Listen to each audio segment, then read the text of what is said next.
Hindi pa yung ano ha? Oo, hindi pa yan. Sige na. Okay na. Maganda yung tayo sa labas. Ano ba? Oo. Sabi, yun na nga. So, salamat sa iyo, Pastor Kainin. Ayon sa panahong Kristiyano. Ayon sa Biblia. Ayun.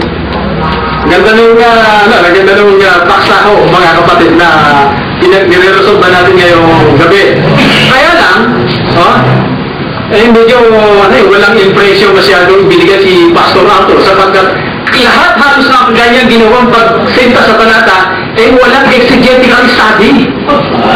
Alam mo kung pinag-aralan nito yung alam ba nito yung exegetical study, no?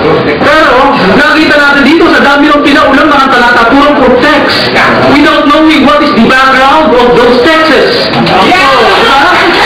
So, kaya dali naman magtungkol sa Biblia nito eh. Pero yung ba magiging reason mo para magdeklara ka ng isang doktrina, sasabihin kung hindi nga pwede na kainin din ang ang marumi ngayon, ang tanong ko sa inyo kanina mga kaibigan, very simple, alin ang nilinis ng Diyos? Yung koinon o yung akatarton? Ano ba yun? Masarap ba yun? Ang salitang koinon ay isang salitang Griego na ibig sabihin ay common, brother. Okay? At yung isa, ang ibig sabihin niya ay akatarton, which means unclean. Marumi. Oo. Ngayon, ang tanong ko sa kanya ay alin ang nilinis ng Diyos? Yung bang koinon o yung akatarton? Ang sagot niya, akatarton. Kaya, sabi ko sa kanya kanina, kung mabasa ko sa iyo na ang nilinis ay yung koinon at hindi akatarton, di tapos na itong debate ito. Paano yan?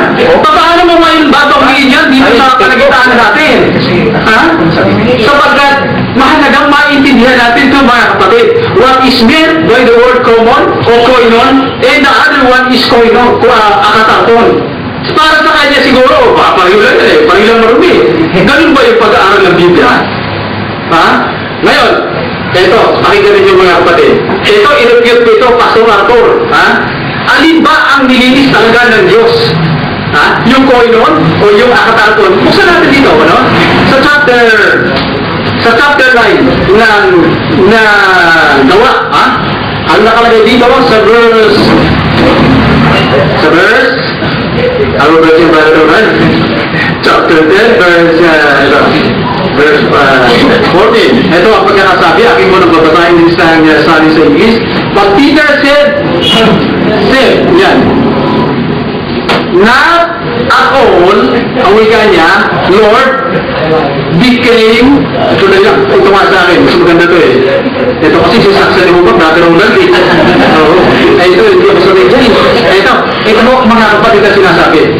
Dapat sinabi ni Pedro, hindi maaari Panginoon, sabi niya, sapagkat kailanman hindi ako kumakain na anumang bagay na marumi at karumalduman. So, tingnan niyo yung law of sentence. Hindi daw siya kumakain ng marumi at karumalduman.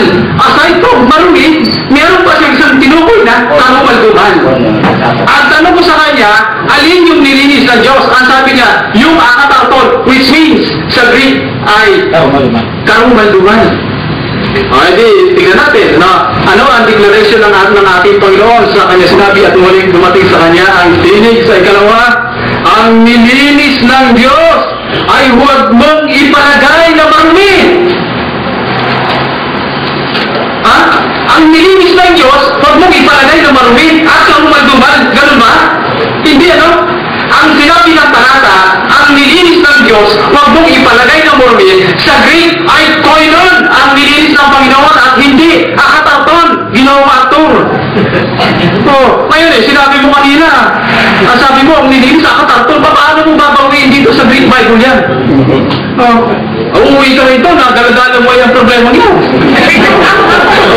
Unless na baguhin mo yung Greek at gumawa ka ng sarili mong mga manuscript.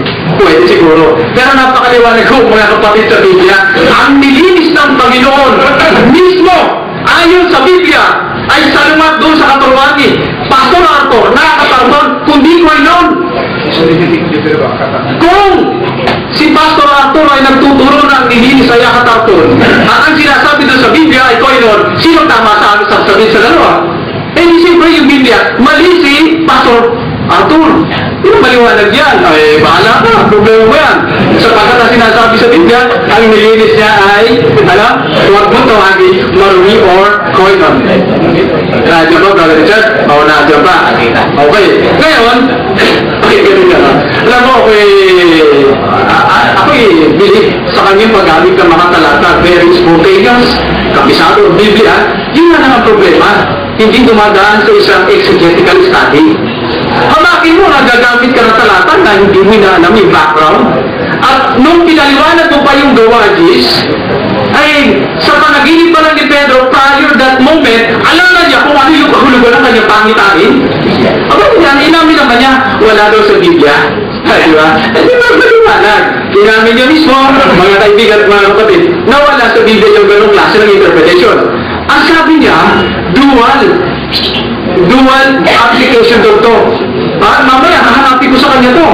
Saan mo mababasa rito sa Biblia to, Pastor Arthur? Patunayan mo ito na yung vision of Peter may dual application.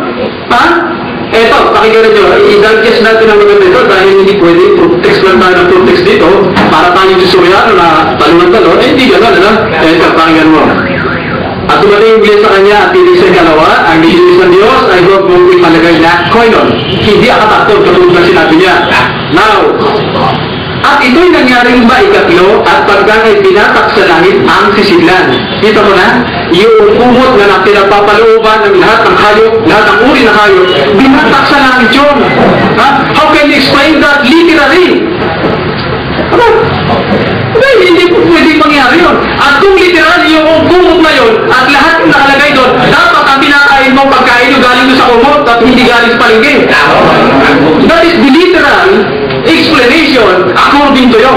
Ewan ko kung sa kumakain, sa kakukuha ng pangkain mo, sa palengke ba? O doon sa kumot?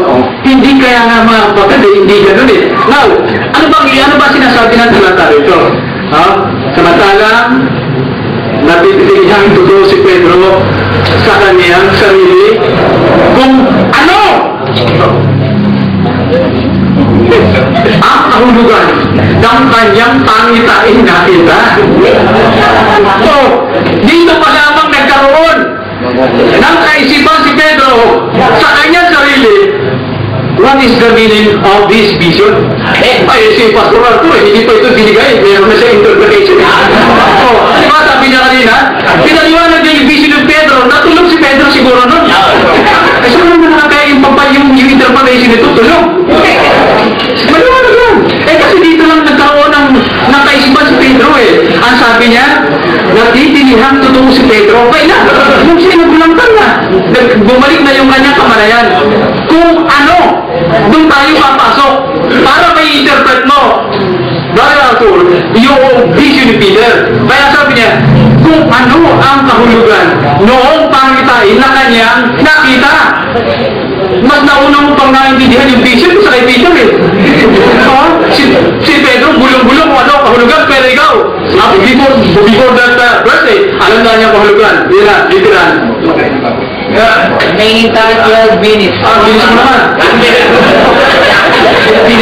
Ngayon, dyan mo natin makikita mga kapatid kung paano i-digest. Ay mamaya ipakita niya sa atin yung exegetical study. Kasi yung construction, yung paghahari na ng mga sentences, mga kapatid, diba? I'm sorry, pero hindi talaga gano'n, Ngayon, ganito tayo, na natilihan sa totoo si Pedro. Ano ang kahulugan nito? Ngayon tayo papasok dito, Brother Arthur. Ito, actually hindi ko binasa Gusto ko hindi ko basahin ito So, maliwanag dito mga kapatid.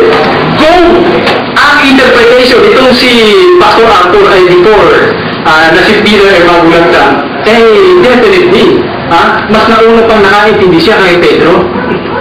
Yan ang totoo dyan Pero si Pedro mismo gulatang naglandang, ano ang mahulugan ito? Doon pa rin siya nagtanong Saka itong mga brother doon papasok, hindi doon sa bago dumating yung pagkakataon yun. So, yan. Binasukan mo kasi kaya tuloy. Kaya pa talaga dyan lumabas. So, mga kapatid,